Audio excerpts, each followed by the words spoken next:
Good morning, everybody, and welcome to Family Jewels. We're a little behind, but we've had some interesting discussion this morning trying to figure out how we're going to talk about our topic. So We just found we out don't know if we're more confused or or what. But anyway, if you guys like this video, please give it a thumbs up and share it with your friends. Go to our YouTube channel and click the subscribe button and the little bell so you get notifications when we post new videos.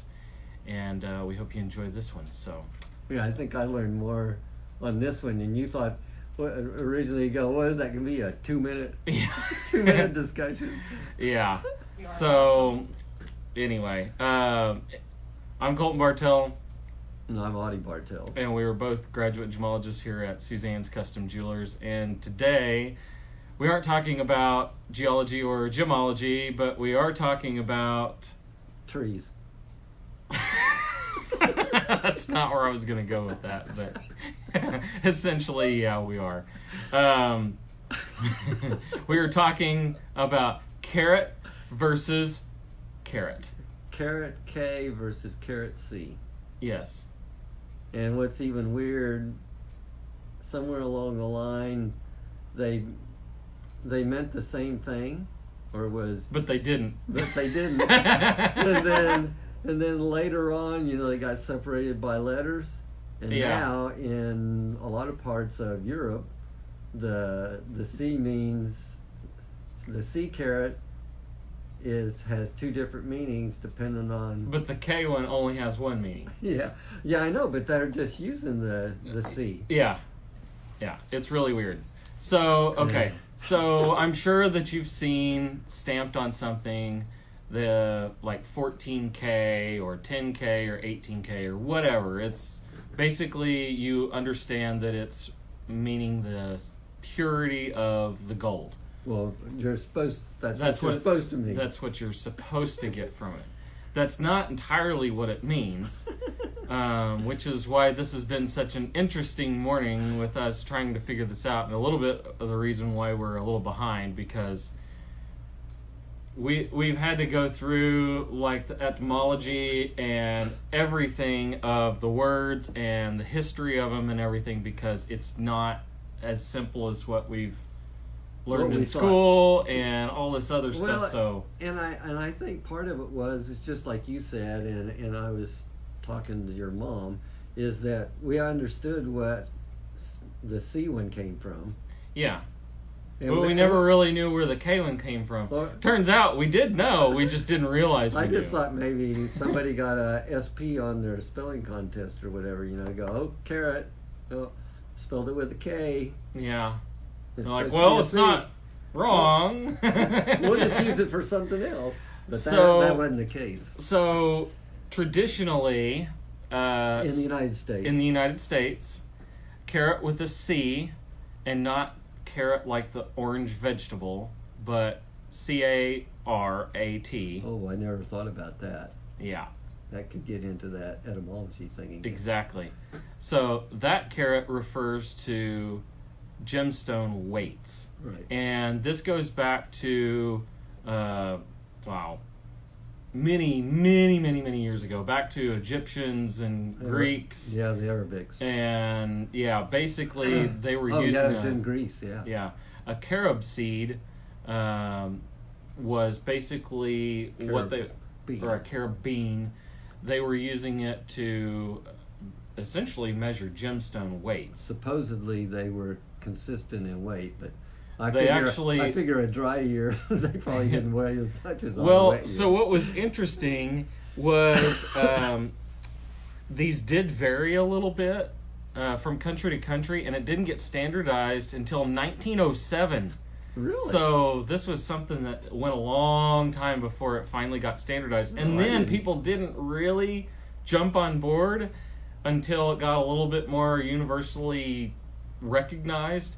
But That's when Oklahoma became a state. That's probably why it started in 1907.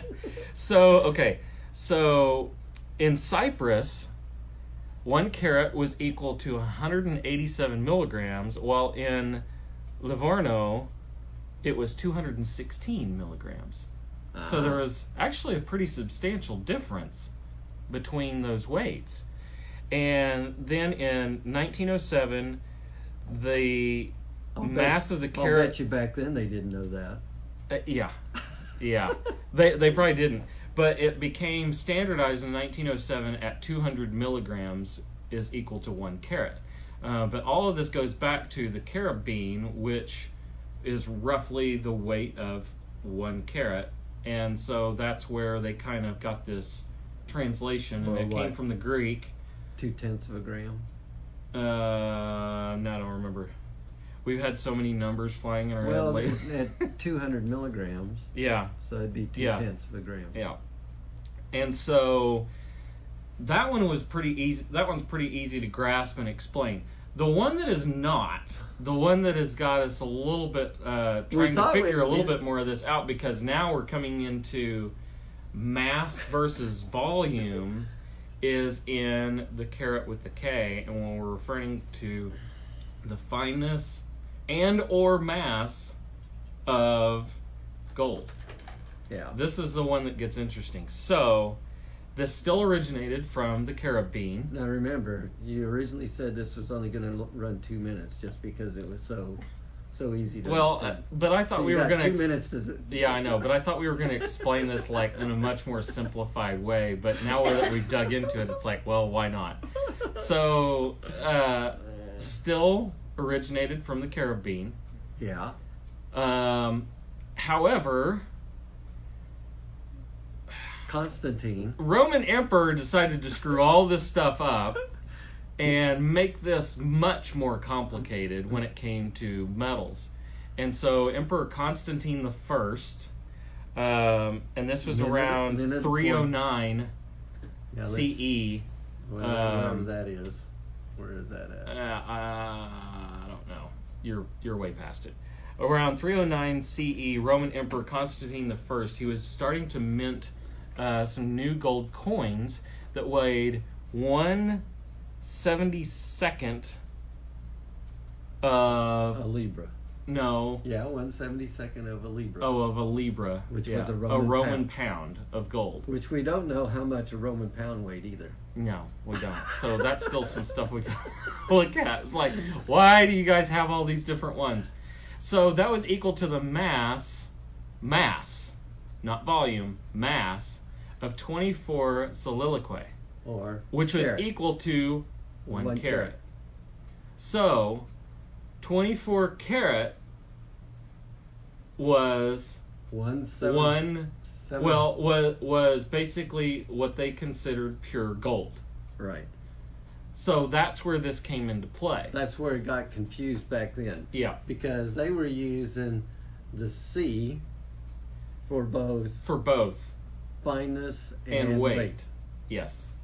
And so this is where it starts to get a little bit more confusing, because now when we're talking about fineness, we have some issues, because not all metals have the same density or mass. And so whenever we're looking at fineness, a lot of what the terminology refers to today is basically a percentage of a volume and not a percentage of mass. However, the carat actually refers to the volume rather than the mass, but what we really want to know is what the mass is, not the volume. So this is where things have gotten a lot more complicated, and why we've had such long discussion this morning, and why we're still trying to figure out if we are or are not kind of getting taken whenever we're selling gold to the refineries. But we're pretty sure that we're getting taken on this. And everybody else in the world is too, because they haven't gotten this all sorted out. We think. Yeah.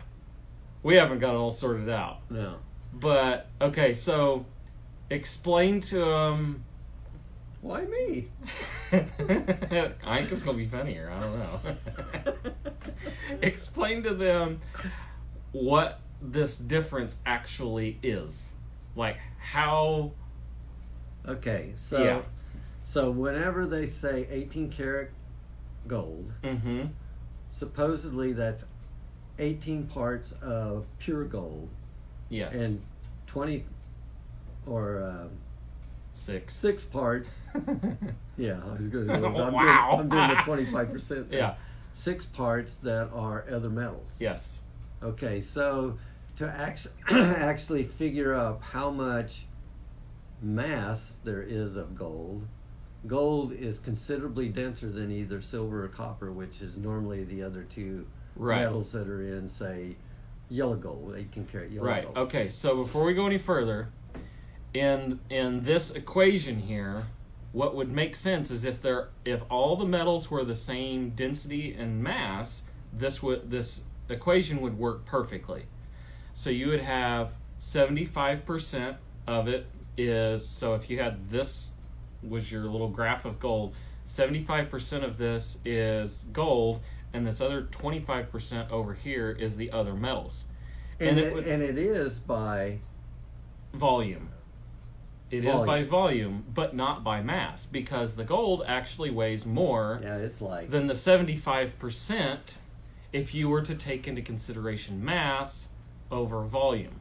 So volume, when we're talking about volume, we're talking about space taken up, basically. But by mass, we're actually talking about densities and actual weights. So 75% volume of gold is actually greater in mass than just the 75% of that volume. Yeah, because gold is not quite twice as dense as silver and over twice as dense as copper. So essentially, in 18 karat, the gold makes up 75% of volume, but probably makes up more like 85% or parts. Yeah. Because I'm not even sure it's volume. Yeah. Yeah, that's true. So it could be more like 85% of mass. But whenever they come down here, they say basically, what was it? The volume of pure gold in the alloy is 60%. So see, it makes up a smaller volume, but it has more mass. More mass. Yeah. So it is a much more complicated thing than just like the carat, what we're talking about weight. I guess you got to understand that, and we're going to sit there and try to figure this out after we get off here, because it's more complicated than what we thought it was. But again, kind of the finest thing, and the other thing I guess we're going to kind of get at is it sounds like Europe, or a lot of Europe, they went to straight, if it's carat, it's a C, no matter whether it's fineness or weight. Yes. So that ought to make it even more confusing. Yeah, and actually what we've seen is, we actually pulled up an article here. There's only been 2 times in the United States that C has been used to refer to the fineness of gold in a couple of articles. And both were basically in police reports where they're like, well, we think somebody just misspelled it. And other than that, in the United States, if we're talking about fineness of gold, it's always going to be carat with a K. We have seen in very rare circumstances 14C, but normally when we're seeing that, it's actually on jewelry that was bought overseas, most likely in Europe or Asia. And the other thing that's changing around is they're going to like 750 to 75 or right. 18 karat, 75 karat. Yeah. And then 14 karat, they're going to call it 585. 585. Right. And 10 karat will be 420. Or 416. 416. Yeah. So, this is something that has, like we said, has gotten a lot more complicated than what we thought it was. But we're certainly glad you brought it up. Yeah.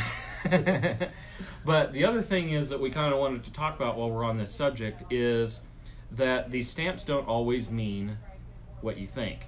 So we've seen a lot of pieces, especially coming out of Mexico and some of these other places, where they may be stamped 14 karat, but the purity is actually not accurate.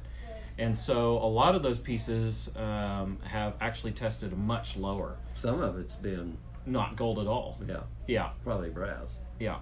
And so with some of these, you know, if you see like a 14K Mexico, most of the time that gold is actually closer to 12 karat or 50% gold.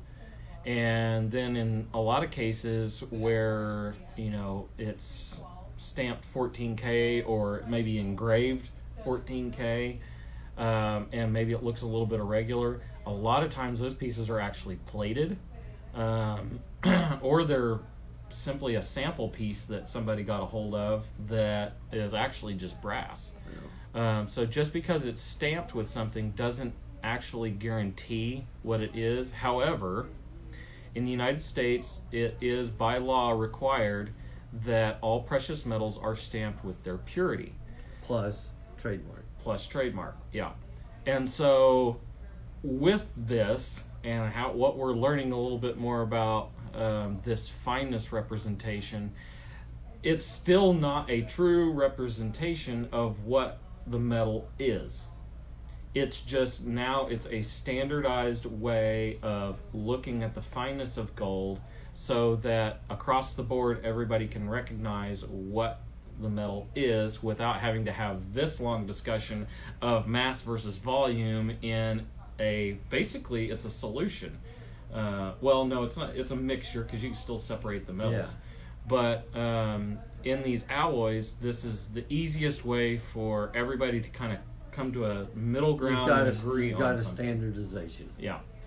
And so, again, all of this all goes back to basically the carat bean, referring to the weight of that bean way back.